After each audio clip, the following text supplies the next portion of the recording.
नमस्कार दोस्तों। आज जो मैं बात करने वाला हूँ वो जो होगा मेरा वो ऑक्शन को लेकर होगा। आईपीएल में ऑक्शन का प्रोसेस क्या होता है और कैसे जो प्लेयर्स हैं उसको ऑक्शन पूल के लिए प्रिपेयर किया जाता है। ये सारे प्रोसेस के बारे में बात करेंगे। कैप्ड प्लेयर कौन होते हैं, अनकैप्ड प्लेयर कौन से होते हैं, ओवरसीज प्लेयर्स कौन होते हैं और ये जो बेस प्राइस है कौन फिक्स करता है। ये सारी बात करेंगे आज के वीडियो में।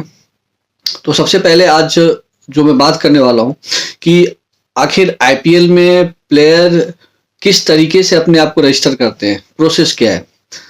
तो सबसे पहली बात मैं ये बताने जा रहा हूँ कि जो कोई भी प्लेयर आईपीएल के लिए इंटरेस्टेड होता है वो अपने नेशनल बोर्ड जो होते हैं, उसके क्रिकेट से जुड़ा हुआ जो बोर्ड होता है वहाँ वो रजिस्टर करते हैं। और जो जिस कंट्री का है वो उस कंट्री का जो नेशनल बोर्ड है वहाँ वो रजिस्टर करते हैं और वो उसका एक लिस्ट तैयार होता है और सभी का जो लिस्ट है वो फाइनल होकर के जाता है आईपीएल के गवर्निंग काउंसिल के पास। और जो भी रजिस्टर्ड प्लेयर होते हैं आईपीएल की जो गवर्निंग काउंसिल है उसको वहाँ से वो एक लिस्ट प्रिपेयर करती है और प्रिपेयर करके लिस्ट को वो क्या करती है, जो भी टीम है, जो फ्रेंचाइज है, उसको वो लिस्ट सेंड करती है। और जो फ्रेंचाइज है वो क्या करते हैं कि किस किस प्लेयर पे उनको बिड लगाना है। मतलब जब ऑक्शन होगा तो उस समय जब बोली लगेगी तो किस किस प्लेयर पे लगाना है वो उसका एक लिस्ट तैयार कर लेते हैं। और वो फाइनल लिस्ट जो होता है सभी फ्रेंचाइजीज का वो फाइनली सबमिट होता है आईपीएल के गवर्निंग काउंसिल में और वो वहां से वो लिस्ट तैयार हो जाता है फाइनली और उसको डाल दिया जाता है ऑक्शन पूल में कि अब उस प्लेयर का ही नीलामी होना है। एक बात का यहाँ ध्यान रखना है कि जब प्लेयर रजिस्टर कर रहे होते हैं तो उसी समय जो है वो अपने बेस प्राइस को चूज कर सकते हैं। अब बेस प्राइस चूज कैसे, बेस प्राइस चूज करने का मतलब है कि जो आईपीएल जो है वो जो ये करवाती है, जो ऑर्गेनाइज कराती है, वो उसका एक प्राइस का जो ब्रैकेट होता है वो फिक्स रखती है। जैसे 20 लाख, 50 लाख, 1 करोड़, 1.5 करोड़, इस तरीके से। तो प्लेयर्स जो है वो अपने एक्सपीरियंस के आधार पे, जो प्लेयर है वो उसने कितना मैच खेल रखा है या उसका एक्सपीरियंस क्या है, बैट्समैन है, ऑलराउंडर है, इस बेसिस पे वो अपने बेस प्राइस को चूज करता है। अब ध्यान रखना है कि जब वो बेस प्राइस को जो चूज करेगा उस बेस प्राइस जो बिडिंग होगा उससे ऊपर होगा। मान लो कोई प्लेयर है और उसने अपना बेस प्राइस 50 लाख रुपीस को चूज करा है तो जो उसका बिडिंग होगा उसके नीचे नहीं होगा, उससे ऊपर होगा और जो सबसे हाईएस्ट बिडिंग होगा वो प्लेयर वो सोल्ड हो जाएगा। और अगर मान लो किसी ने उसको जो उसने 50 लाख रख रखा है और कोई भी अगर बिड नहीं लगाता है तो वो अनसोल्ड हो जाएगा। ये प्रोसेस है। अब आगे हम लोग बात करते हैं। तो अभी हम लोग कहाँ थे, अभी हम लोग बात कर रहे थे कि रजिस्ट्रेशन होने के बाद और जो फ्रेंचाइजी होते हैं वो अपना फाइनल किस किस प्लेयर पे बिड लगाना है वो सारा सबमिट कर देते हैं आईपीएल गवर्निंग काउंसिल के पास। जो आईपीएल की गवर्निंग काउंसिल होती है वो उस सारे प्लेयर को क्या करती है, ऑक्शन पूल के लिए प्रिपेयर कर लेती है और वहां पे कैटेगराइज भी कर देती है वो कि कौन सा प्लेयर ऑलराउंडर है, कौन सा बैट्समैन है, कौन बॉलर है, इस तरीके से। अब यहाँ पे 3 कैटेगरी और है। एक होता है कैप्ड प्लेयर, अनकैप्ड प्लेयर और ओवरसीज प्लेयर। कैप्ड प्लेयर वो होता है जो अपने नेशनल टीम को रिप्रेजेंट करके वो इंटरनेशनल मैच खेला हुआ होता है। मान लो इंडियन टीम का कोई प्लेयर है वो इंटरनेशनल मैच भी खेल रहा है तो वो कैप्ड प्लेयर होता है। अनकैप्ड प्लेयर वो होता है जो डोमेस्टिक मैच खेलते हैं। मान लो कोई ट्रॉफी खेल रहा हो, इंटरनेशनल मैच कन्फर्म नहीं है उसको, लेकिन वो डोमेस्टिक क्रिकेट खेला हो या किसी फ्रेंचाइज के अंडर खेला हो तो वो हो गया अनकैप्ड प्लेयर। ओवरसीज प्लेयर वो होते हैं जो भारत के बाहर के होते हैं, उसमें कैप्ड अनकैप्ड दोनों में से कोई भी हो सकते हैं, तो उसको हम ओवरसीज प्लेयर बोलते हैं। अब यहाँ पे क्या होता है, एक बात का और यहाँ पे मैं आपको बता देता हूं कि जब ये ऑक्शन पूल के लिए पूरा प्रिपेयर हो जाता है तो इसका ऑनलाइन बिडिंग होता है। ऑनलाइन मतलब लाइव बिडिंग होता है।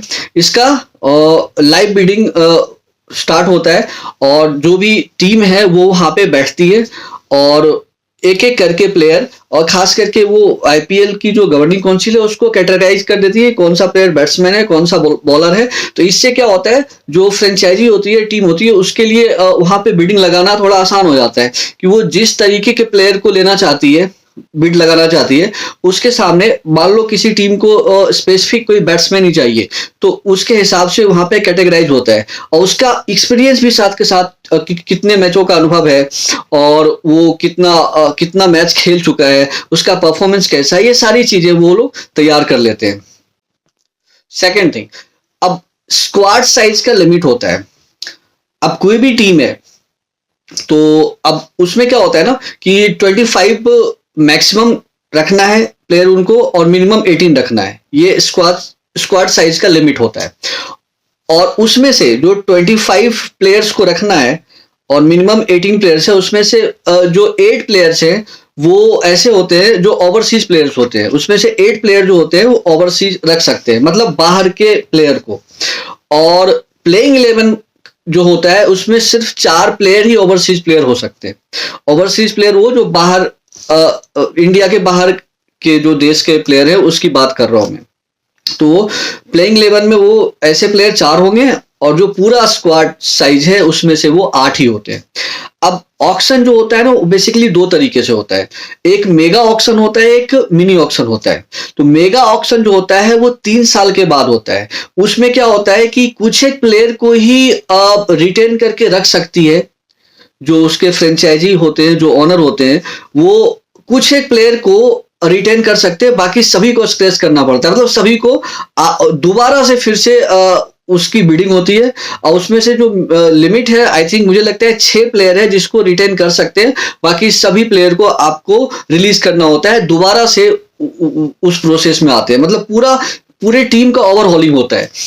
उसके बाद जो मिनी ऑक्शन होता है उसमें क्या होता है, मिनी ऑक्शन में ये एनुअली होता है, हर साल होता है। इसमें से कुछ एक प्लेयर को अपने पर्स को देखते हुए उसमें एडिशन कर सकते हैं। और मान लो कुछ एक प्लेयर को पूरा जो आपका स्क्वाड साइज है उसको चेंज नहीं करना है, बस कुछ एक प्लेयर को ऐड ऑन करना है, तो ये होता है मिनी ऑक्शन। अच्छा, अब यहाँ पे जो ऑक्शन होता है वो फेज में होता है। जैसे सबसे पहले मेन ऑक्शन होता है, तो मेन ऑक्शन हो गया। मेन ऑक्शन में मान लो कि जो ऑक्शन पूल में प्लेयर्स हैं, अब मान लो कुछ प्लेयर जो है अनसोल्ड रह गए, उनका बिडिंग नहीं हुआ, तो फिर उसके बाद एक एक्सेलरेटेड ऑक्शन होता है। एक्सेलरेटेड ऑक्शन क्या होता है कि जो प्लेयर बच जाते हैं उनका दोबारा फिर से बिडिंग, अगर मान लो कोई टीम ओनर है वो इंटरेस्टेड है या गलती से उससे छूट गया हो या फिर दोबारा उसने रिव्यू किया और कुछ प्लेयर को ऐड ऑन करना चाहता है अपने पर्स को देखते हुए, तो फिर वो वहां से ऐड ऑन कर सकता है। तो ये एक्सेलरेटेड ऑक्शन होता है। उसके बाद मान लो इस 2 प्रोसेस के बाद, मेन ऑक्शन, एक्सेलरेटेड ऑक्शन के बाद भी अनसोल्ड प्लेयर रह गए, कुछ प्लेयर जो है वो अनसोल्ड रह गए, तो फिर वहां पे एक और भी चीजें होता है जिसको बोलते हैं रिप्लेसमेंट। मान लो ऐसा कि अब जैसे कि प्लेइंग 11 में कुछ प्लेयर है वो इंजर्ड हो गए, तो उसमें भी जो आईपीएल है वहां पे क्या करती है, आईपीएल की जो गवर्निंग काउंसिल है वो ऐसा ऑप्शन देती है कि जो अनसोल्ड प्लेयर है उसको आप रख सकते हो, लेकिन जो उसका फी होगा वो इंजर्ड प्लेयर का जितना है उतना ही होगा, उससे ज्यादा नहीं हो सकता है। तो ये 3 तरीके से होता है, मेन ऑक्शन, एक्सेलरेटेड और रिप्लेसमेंट। रिप्लेसमेंट मतलब जो कोई प्लेयर अगर इंजर्ड हो गया तो इस तरीके से आईपीएल का पूरा प्रोसेस होता है ऑक्शन का।